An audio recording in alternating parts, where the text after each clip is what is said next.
Bank समाधान विवरण क्या है, क्यों बनाया जाता है? बैंक समाधान विवरण हम इसलिए बनाते हैं कि रोकड़ पुस्तक, कैश बुक और पासबुक में जो अंतर पड़ते हैं कि बैलेंसेस में, उनको दूर करने के लिए, उनको कंफर्म करने के लिए हम बैंक समाधान विवरण बनाते हैं। जो अंतर के कारण ये होते हैं कि कुछ एंट्रीज जो कैश बुक में हो गई रहती हैं, पासबुक में नहीं हुई होती हैं, या पासबुक में कुछ एंट्री हो गई रहती हैं, उसको हम कैश बुक में नहीं किए रहते हैं। इसके अलावा कुछ एरर्स हो जाती हैं कैश बुक और पासबुक में, उसके कारण हम बैंक समाधान विवरण तैयार करते हैं।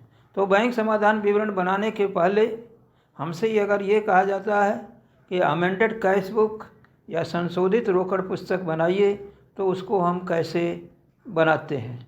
तो ऐसे जो लेन देन हैं जो पासबुक में हो गए हैं परंतु रोकड़ पुस्तक में नहीं हुए हैं, या जो रोकड़ पुस्तक में हो गए हैं परंतु पासबुक में नहीं हुए हैं, उनको लेकर के हम अमेंडेड कैश बुक बनाते हैं। और इसमें जब cash book, amended cash book बनाएंगे तो क्या करेंगे कि इसमें केवल हम बैंक कॉलम के अमाउंट कॉलम रखते हैं, यानी कि डेबिट साइड में बैंक कॉलम का होगा, क्रेडिट साइड में बैंक कॉलम का होता है।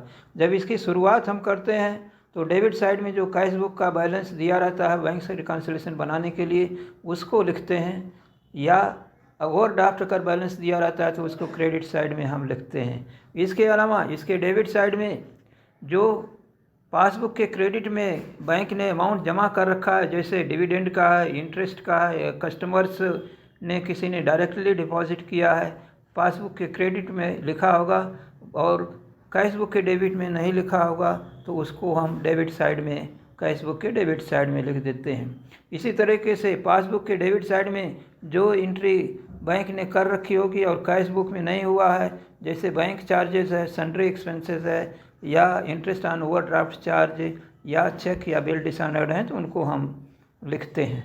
तो क्या ये दोनों साइड में जब एंट्री कर लेते हैं और उसके बाद हम बैलेंस निकालते हैं, तो इस तरीके से जो बैलेंस आएगा कैश बुक का, वो अमेंडेड कैश बैलेंस कहलाएगा। और ये जो कैश बुक होगी उसको हम अमेंडेड कैश बुक कहते हैं। और इसके बाद जब हम बैंक रिकन्सिलिएशन स्टेटमेंट तैयार करने जाते हैं तो इनकी एंट्री है, यानी कि जो इसमें कारण थे कैश बुक में लिख दिए गए हैं, वो बैंक रिकन्सिलिएशन स्टेटमेंट में नहीं लिखे जाएंगे।